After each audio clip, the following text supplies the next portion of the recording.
Bismillahirrahmanirrahim. Sevgili Orta 3 öğrencileri, kanalımıza ve kimya dersine hoş gelmişsiniz.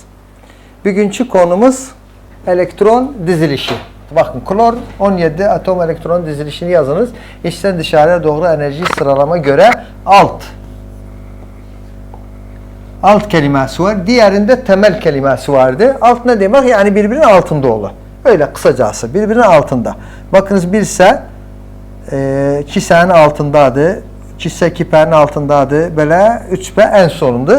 Harfler de orbitaller de birbirinin altında yazılır. Diğerinde temel olduğuna birbirinin yanında yazılıdır.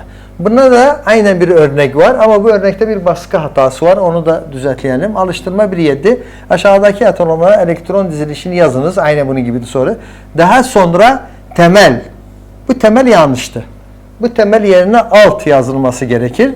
Baskı hatası var. Alt. Aynen bunun gibi. Alt enerji düzeyinin sıralamasında içten dışarıya doğru doldurunuz. 2 element verip size dizilişi yapılı. Ondan sonra birbirinin altında bu şekilde aynen düzenli.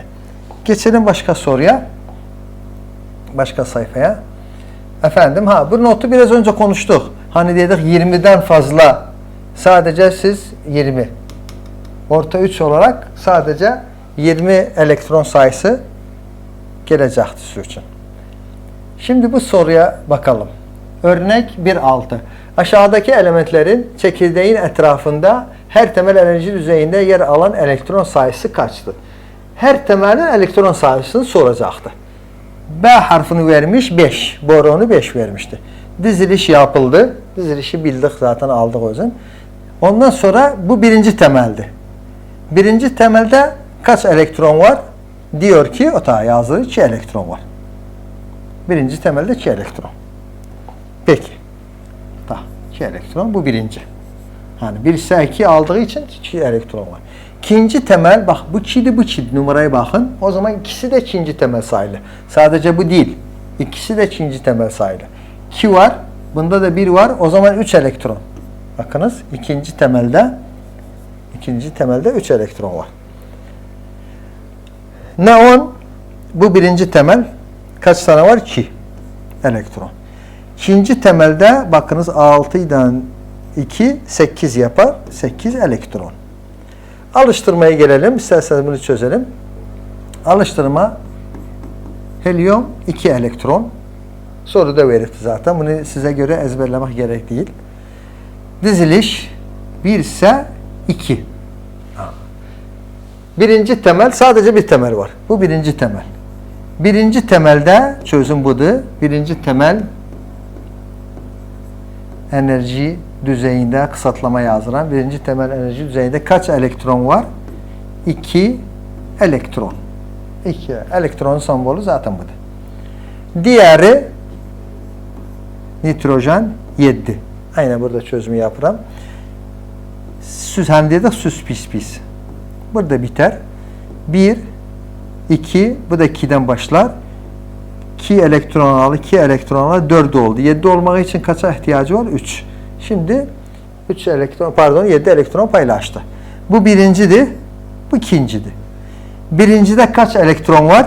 Bu birincide 2 elektron bulunur. İkincide kaç var? Onu soruyor. Bakınız yukarı 2 artı 3, 5. 5 elektron bulunmaktadır. Bu alıştırmanın çözümü buydu. Bakalım başka sorular nelerdi? Lewis dizilimine geldik veya Lewis simgesi. Bunun tanımı 2 defa bakanlıktan gelipti. Lewis dizilimi veya Lewis simgesi, ikisi de aynıydı. Buradan başları çizgi çekelim beraber, kitap önünüzde olsun. Etrafında, sembolün etrafında nokta olarak elektron son durumuna, elektron sayısının yani simgesine nokta bırakılı. Nitekim mesela biraz önce diyelim helyum aldık. Helyum diyelim son grubunda örnek olarak, bu yanlış da, bunu demeyelim. Yanlış olması, bir saniye. Herhangi element X alalım. Herhangi element. Son kabuğunda diyelim 3 elektron var.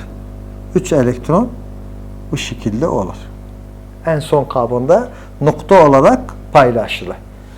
Diyelim 5 var. 1, 2, 3, 4, 5. 6 olsa bura gelir. 7 olsa şuraya. 8 olsa şuraya. Şu şekilde paylaşılır. Önemli not nedir? 8 noktadan fazla olmaz. Lewis simgesi, unutmayın, Lewis simgesi not olarak yazalım. 8 noktadan fazla olamaz. Bunu unutmayalım. Sadece en son yani 8. Belki de 7 olur, 3 olur, 1 olur. 8 noktadan fazla olamaz. Lewis simgesidir. Geçelim. Burada aynen dediğimi anlatıyor. Bak simge yazmış. Ben eksi dedim biraz önce. 8 tane bu şekilde paylaşıp. Örnek alalım. Örnek 1.7. Aşağıdaki elementin Lewis simgesini yazınız. Kaç tane element verip bakalım Lewis simgesi nasıl olacaktı. Birinci alalım. Hidrojendi. Hidrojen. Bakınız. Bir ise zaten birdi. Bir atomdu. O zaman birse paylandı. En son kabuğunda zaten önce bir kabuktu. En son kabuk kaç elektronu var? 1. O zaman bir rakam hidrojenin üzerinde bir nokta olarak gösterir. İkinciye bakalım. 5. Boron 5 atom sayısı ve elektron sayısı. 1 ise 2, 2 ise 2, 2 ise 1. En sonunda bakınız en sonu ikinci temelde. Kaç elektron var? 3. 3 bu şekilde paylandı. Neonun en sonunda 8 var. 8 burada da yazıyor. 8 bu şekilde paylandı. Magnezyumun en sonunda 2 var. Bak bu 2 elektron sayısıdır. Sembol yapılı magnezyum 2 paylandı. Tabi bu şekilde de olabilir. Şimdi magnezyum şu şekilde de olabilir. İkisi de doğrudur. Karşı karşı yan yana o da doğrudur. Ama ikisi beraber olmaz. Yani diyelim bu magnezyumu herhangi öğrenci böyle paylaşsa bu yanlıştı. Birer tane paylanır, ondan sonra çiftleşir. Lewis simgesinin sembolü bu şekilde. Alıştırma 1.9 aşağıdaki elementlerin Lewis simgesini yazınız. Birini veya istersen ikisini çözelim. Alüminyum zaten burada 13 vermiş soruda. 13 nasıl şekil paylanır? Sevgili öğrenciler, süs, pis, pis. Hani biz bu sisteme anlaştık. 1, 2, 3, 4 elektron sıralamanı yaptık. P2'den başlar. Bu da 3. Şimdi elektron sayıları 2, 2, 6, 2, 6, 2. Öğrencilere şu şekilde anlatsak tüm bu şekilde ezberlerler. Adları gibi ezberlerler. Şimdi bakalım 13, 10, 2, 12. Bir taneye ihtiyacımız var. O zaman buna ihtiyaç yok. Bu silini. Bunun da birisine ihtiyacımız vardır. Şimdi emin olmak için 12, 13. 13 paylaştı. Son temel enerji düzeyi hangisidir? Bu birincidir. Bu ikincidir, bu üçüncüdür. Son demek ne demek? En yüksek numara. En yüksek numara 3 var burada. Şimdi üçüncü temel enerji düzeyinin üstüne bakalım. 3 tane elektron var. O zaman ne yapılır? Alüminyum maddeni yazdık. Alüminyum kaç son kabuğunda 3 tane var. Bakınız Lewis simgesi bu şekilde oldu. 1, 2, 3. Veya isterseniz bu şekilde yapabilirsiniz. 1, 2, 3. Veya alüminyum 1, 2, 3. Bunlar tümü doğrudur ama beraber olmaz. Yani burada yapalım. Şimdi bu yanlıştı. Bu şekilde dikkat edin. Yanlıştı. Birer tane paylaştırır. Ondan sonra çiftleşir. Diğerin argonla kalsiyum yapabilirsiniz ödev olarak. Neler kaldı bizde? Efendim şimdi bu soru o da alıştırmasıdır. Elektron dizilişini burada şanslıyız. Dizilişi kendisi vermiş. Diğer soruda sadece numara verir. Burada diziliş vermiş. Bu diziliş şeklinde olan aşağıdakilerin atom için aşağıdaki soruları cevaplayın. Bakalım sorular nerede? Birinci soru elektron sayısı kaçtır? En basit. Elektron sayısı üstteki numaralar. Üstteki numara bakınız 2, 2, 4. 4 daha 8. O zaman ilk olan cevabı 8. Burada da yazıyor zaten. Çözüm 8. İkinci soruya bakalım. İkinci istek. Elementin atom sayısı nedir? Not aldık. Atom sayısı, elektron sayısı, proton sayısı tümü eşittir. Şimdi bu madem ki elektron sayısıdır, o zaman atom sayısı da eşit olduğu için aynı 8 olması lazım. Bakınız. Eşit olarak olduğunu yazıyor. 8. Üçüncü istek. Elektron ile dolu olan alt enerji düzeyinin sayısı nedir? Biraz üste alalım. Elektron ile dolu olan. Madem ki elektronla dolu olan illaki orbital yapmamız gerekir. Onun içine de elektron koymaz. Orbital yapıldı, elektron paylandı. Dedi hangisi doludur? Enerji düzeyinin sayısı nedir? Dolu olan. Bakın arkadaşlar bu dolu. Evet. Başka dolu var. Bu da dolu. Evet. Başka? Hayır yoktu. Şimdi belki de bazı öğrenci diyor hocam bu da doludur. Bu tek orbital olarak doludur evet ama P olarak alt enerji olarak dolu değil. Soruda diyor alt enerji düzeyi. Bak soruda bunu diyor. Alt enerji düzeyi bu alt doludur bu da alt doludur. 1 ise ve 2 ise doludur. Dördüncü soruya bakalım. Çift durumda olmayan. Dördüncü istek. Çift durumda olmayan. Yani çift değil. Sayısı nedir? Bakalım. Hani bu çifti. Bu çifti. Bu çift değil. Tümü çift değil. İçinde tek elektronla var. O zaman çift durumda olmayan 2P. Zaten çözüm de önünüzdeydi. 2P çift değil. Beşinci bu atomun Lewis simgesini yazınız. Lewis simgesi eğer maddenin ismini vermişse alüminyumdu, kalsiyumdu, borondu herhangisi o sembol bırakılır. Vermemişse bunun gibi ya X harfi bırakırız veya simge yazarız. Fark etmez. Simge veya S harfi, X harfi. Diyelim burada X yapalım. X harfi. Neye bakarız? En sonunda kaç tane var? Kaç elektron var? Bakınız soruya dönelim. 4, 8, 6 var pardon. 6. O zaman simge veya X yazılı altın eşkil paylarına dikkat ediniz. 1, 2, 3, 4, 5, 6. Eksi yazabilirsin. Simge, pardon element yazabilirsiniz. Ya element ya eksi yazılı. Bakınız burada Lewis simgesini istiyor. Bu soruda element yazmış. Belli olmasa element ya element kelimesi ya X harfi yazılı. 6 tane paylandı. Bakınız ben bu şekilde yapmışım. Doğrudu. Şu şekilde yapsa o da doğrudur. Ama lütfen sevgili öğrenciler küçük bir nokta bırakmayın. Kağıtta görünmüyor. İlla ki biraz bu şekilde bir büyük yapın. Bakınız bu şekilde yapın aslında. Buna ait bir soru var. Araştırma adı zaten kitabımızda. Bu araştırma atom sayısı 6 olan bir element. Bak, burada da aynı elementin adı dememiş. Sadece bir element. Herhangi element belli değildi. O zaman Lewis simgesi istediğinde element kelimesi yazılır. Alıştırma 1.10. Tümünü çözmeyeceğim. Bazını ödev vereceğim size. Atom sayısı 6. O zaman element 6'dır. Atom sayısı. Yani 6 elektron paylayacak. 1 ise 2. 2 ise 2. 2P 6 olmasına 2 ihtiyacımız var.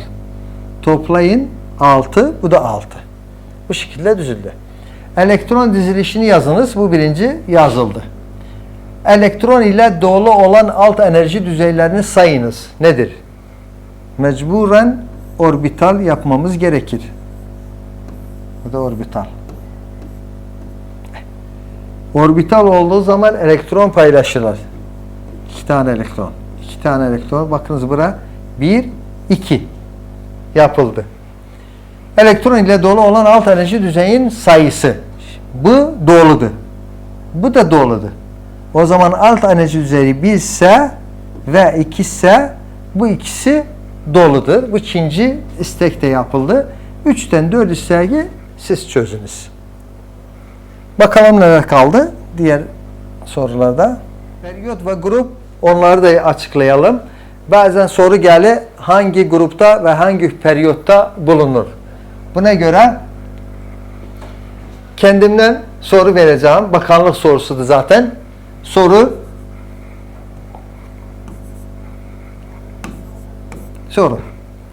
diyor ki bir element alalım. Mesela magnezyum. Atom sayısı 12. Magnezyumun dizilişi yapılır ve Lewis simgesi ve periyot grubu bulunur. Bakanlık sorusudur sevgili öğrenciler. Element vermiş de her şeyi istiyor. Yapalım. Magnezyumun hani 12'di. 1 ise 2, 2 ise 2, 2P 6 10 yapar. 3 ise 2. Toplayın 12. Yapıldı, belli oldu. Her zaman son temel enerji düzeyini bulalım. Son temel yani en yüksek numara. 1 var, 2 var, 3 var. 3'ten fazla yok. Olsaydı 3 aynı çizgi çekerim, onda da çalışmamız vardı. Şimdi periyot grup bulmamız lazım. Bakınız arkadaşlar, bir periyot yazınız. Periyot. Ondan sonra grup. Periyot ve grup yazalım. Periyot aşağıdaki numaralar veya büyük numaralar veya harfin yazındaki numaralar. Ne şekilde anlarsan anla. Sadece bu numaralara bakınız. Yukarıya bakmayın. En yüksek numara hangisidir? 3. O zaman 3. periyot. Grup üste bakarız. Grup yukarıya bakarız. Yukarıdaki küçük numaralar. Ama hangisi en sonunda? Hani burada çizgi çektik ya. Bunun üzerinde çalışırız. Bunun üzerinde hangi numara var? 2. O zaman ikinci grup. Periyot grubu bulduk. Diziliş yapıldı. Soruda dizilişlerdi. Lewis simgesini yapacağız. Periyottan grup bulundu. Lewis simgesi aynı elementi alacak. Hangi elementti? Magnezyum. Element yazıldı. En son temel enerji 3.'dü. Üstünde ne var? 2. O 2 numara paylaşıldı. Bakınız arkadaşlar, bu 1, bu 2. Veya bazı öğrenci ne yapar? Gruba bakar. O da doğru. Hangi grupta? İkinci grupta. O zaman 2 nokta bırakır. Başka bir soru alalım. Soru aynen, sadece elementi değiştirelim. Yani bu element başka bir element verir. Aynen bakanlık sorularından biri. Klor 17. Bu da bakanlık soruları sevgili öğrenciler. 17 vermiş. Bunu çözelim. Soru aynen grup hangi grupta bulunur? Diziliş yapılması gerekir ilk önce. 17 süs pis pis. Ben bu şekilde öğrencilere anlatmışım. Veya SPS fark etmez. Şimdi sıralaştıralım. 1, 2, 3, 4. Kaç tane S var? Onu sıralaştırdık. Ondan sonra P2'den başlar, unutmayalım. 2'den sonra ne gelir? 3. Bunlar yapıldı temel enerji düzeyiyle. Şimdi elektron sayıları. Her S2 var. Her P'de 6 var. Her S2, her P6, her S2. Tümü yazıldı. Bunu adınız gibi ezberleyin. Her soruyu kolaylaştırır. Ondan sonra numaraya bakalım. 17. 17. 2, 4, 6 daha 10. 2 daha 12. Neye ihtiyacımız var? 17 olsun. 5. Diğeri silinin. İhtiyacımız yok. Emin olmak için 10, 12, 17. Demek ki dizilişi yapıldı doğru. Ondan sonra en son temel enerji düzeyi hangisidir? Birinci var, ikinci var, üçüncü var. Üçten fazla yok. O zaman üçüncüde daha iyi olur. Bir çizgi çeksen çünkü tüm işimiz burada olur. Periyot grup. Periyot grubu yazılması gerekir. Kaçıncı periyotta? Aşağıdaki en yüksek numara üçüncü. Kaçıncı gruptur? Yukarıdaki numara. Ama burada iki tane periyotumuz var. O yüzden yukarı toplanır. Diğer soruda bir S var idi. Pardon, bir numara 3 var idi. Üstünü aynı bıraktık. Şimdi burada iki tane 3 var. Birisi S'di, birisi P'di. Mecburen üst toplanır. 2 artı 5 7. 7. grup. Hayattan örnek alalım unutmamak için. Grup gök hatırlayın. Grup gök. O zaman gruptaki numara yukarıdaki olur. Göke bakarsan yukarıdaki. Periyot paya hatırlayın. Paya, nardivana çıkarken payalar. Birinci paya, ikinci paya unutmayacaksınız. Periyot paya demek, grup gök demek. O zaman yukarıdaki numara grubun önünde yazılı, aşağıdaki numara hani dedik payadır, periyotun ögünde yazılı. Lewis simgesine gelelim. En son istek Lewis simgesi. Klor. Aynı elementi alalım. Klor. Lewis simgesi neye bakarız? En sona veya gruba fark etmez. İstersen buraya bak, üstünü topla 7'dir. İstersen gruba bak, zaten 7'dir. Ne olur? Elime dikkat edelim. 1, 2, 3, 4, 5, 6, 7. Bu şekilde paylanır. Bu 7.'ni burada bıraksak normalde. İkisi de doğrudur. Bunlar bakarlık sorusudur sevgili öğrenciler. Başka örnekler de var. İsterseniz kitabınızda örnek alın siz kendiniz. Mesela diyelim şimdi 17 verdim. Kendine 15 ver. Element önemli değil. 15 veriyorum zaten fosfordu. 15 ver. Ne vereyim? 10 ver. Ne 10'du. Bunları kendin çöz. Onu payla. Lewis simgesini bul. Periyot grubu bul. Bunlar elle daha kuvvetli olur. Herhangi soru geçse ona göre cevap verebilirsin. Sevgili orta 3 öğrencileri, burada dersimizi noktalayacağız. Başka bir gün yeni bir dersle sizinle beraber umut ederim. Allah'a ısmarladık.